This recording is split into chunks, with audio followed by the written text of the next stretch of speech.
Okay, here's part two. And now, I don't know if I've already posted the part of what I'm fixing to say again or not, but I think I forgot to hit the record button again. But anyway, I was wanting to finish up where I left off about my mom and stuff. They didn't have running water in the house, so they didn't have a commode or anything like that. And didn't even have an outhouse. And I'll tell you what an outhouse is. If I've already said this one time, forgive me. But anyway, I got a chance to go to Boone County, like I said, and see an outhouse. And the outhouse is a little room that you go to, and you do your number two and your number one in there, and they go straight in the ground. When it goes straight into the ground, you ain't got to worry about it no more. The little stool is made out of wood with a little hole cut in. You just sit on it. No matter what time of day it is or whatever, it's nighttime, storm, or whatever, you had to go out there to go to the bathroom. So y'all got a lot of good conveniences and stuff. I went to my great grandmother Carolina's house in Bullock County, Union Springs, and when I was like, back in like 1975 or something like that, is you know is when I saw that. She had a well to get her water and stuff like that from, and we draw water from the well in the morning time and stuff like that. And there would be chickens, hens, turkeys, and stuff like that running around on the dirt ground and stuff like that. And, she just lived off the land, and she also had a pond in the backyard. So, like, if it's late at nighttime, if you had to do number two, whatever, you could do it inside the house. You did. We brought our own toilet tissue because I don't know what she was using, but anyway, if you did your thing, you just did it in a little slop jar, they called it, and you go in the back there, and you empty it in the pond. She also fished out that pond and got a catfish and things like that out of that pond. Had some of the biggest catfish because my dad used to fish in that big old pond. And you stole your toot in there, let it dissolve, let nature take its course, and all of that stuff like that, and use it in her vegetable garden and everything. That's what she did. That's what we did. And had big tomatoes and okras and squash and all kind of fruit trees, pear trees, apple trees, muscadines, blackberries, all of those things that we grow down south. They were there. And we went and got hen eggs and uh, stuff like that. The eggs were different from the eggs. They weren't white eggs. They were brown. They would be shaped like this right here, big old long brown ones, and the green ones. The shell have a tint of green on them and stuff like that. And the yolk will be so gold, and when you cook them, it look like you had cheese eggs. And they just had a different taste from the eggs we have right now. And we wanted the fried chicken.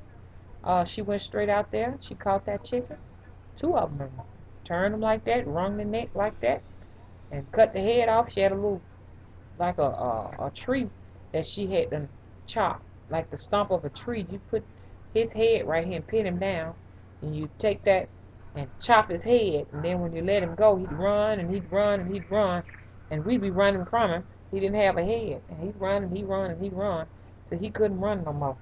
And she'd pluck the feathers, and we'd have fried chicken. Much better than the fried chicken that we have right here now. So, like I said. But anyway, at least she had an outhouse. My birth mom said they didn't have one. Not at all. No, no outhouse. Said that they did their thing and dumped it in the backyard. So she really had to flee from Alabama. She had to run. Run for her life. My brother got sick. He's dead now. You didn't have money, you couldn't go to a doctor, and even the witch doctor, the little local doctor, whatever, with the local witch doctor, which I was delivered by a witch doctor. They called them midwives in the day, but the same. They would perform abortions, and they would also deliver babies. So I actually know the lady. She's deceased now. Her name was Mary Bell. She was the one that delivered me, and I was able to find my birth mom, by contacting her before she passed, and she hooked me up with her and stuff like that. But they would also do abortions too, and I know how they did them too. I mean, what they would do to perform them. They used natural herbs to perform abortion. Interesting. And so she had a real rough time, and I didn't get a chance. I went to that place to see that house, but they had tore it down. Thank God they did. Uh, Little tin roof, like I told you, little slab separated planks in the floor, and you can see the fork spoons or whatever.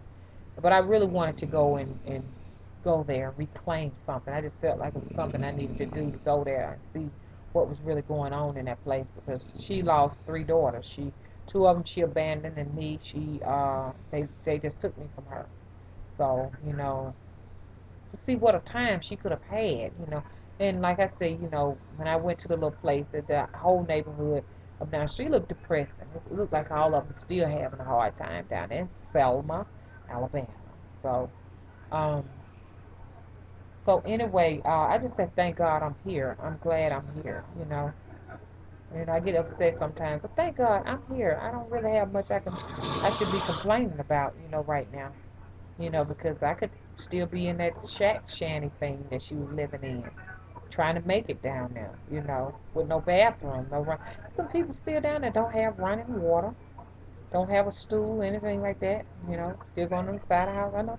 I know a fam like that personally, like that in Alabama, that don't have running water and stuff like that, People still living below the poverty level. Oh, okay, and here's another painting. This is based on the church, still. This is actually a funeral. Let me move fast. And here's, I may have told you about the cotton scene. Hope I did. I think I did tell you about the cotton scene. And here is one I did for me and my sis, the spiritual tree, the bond of a tree. And I think that's it. And I think I've shown everything. Okie dokie. And like I say, I'll be coming on here sharing more interesting stories because I'm going back to Bullock County, Union Springs, Alabama, where it all was happening. That was Indian territory.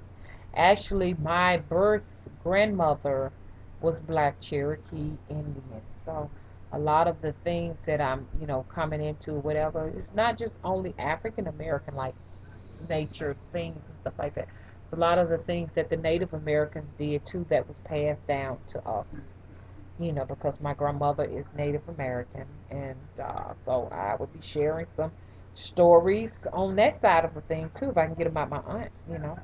If she tell me, I'll bring you some more stories and stuff. Maybe I probably do the Zora Neale Hurston thing. Just going around and sitting with some of those old sisters and trying to come up with what I can come up with. Because they're useful. If they die with them, and we don't want that to happen. We want to preserve these natural herbs and stuff like that that they're trying to get rid of in the health food stores because they want you to go to the doctor so they can make some money off of this pharmacy type stuff. I'm gonna write a list down and just tell y'all about all these different home remedies that they use. They may sound silly, but they work. My adopted mom used to use them on me. Okay, when you got a cold so bad that you couldn't get rid of, they got the feces from a cow and they cooked it and made a tea and put some turpentine in it, and you drink that. That'll get all that phlegm out your chest. That next morning you'd be just coughing up just all kind of phlegm, and it'll make you well. I can't remember the name of that tea, tallow or something like that. Tea is what they did for you. You drunk the tea of the dung of a cow. That's what you drink, and it got you well. So, I'm gonna be talking about all their home remedies and stuff that they use for, any type of ailments that they came about. Because you got to realize these people were living to 80 and 90 years old, and there was not no doctor. It's not no doctor. Especially for African American people or what have you. I've heard a story where, but they couldn't if they couldn't get the doctor out there for the African American slaves, they use a vet. They would call the horse doctor out for us. And we were lucky if we could get the horse doctor to come out and see us, the veterinarian or whatever. So, because, we were just animals. We were, treated. It may have been some good masters that treated him well or whatever. But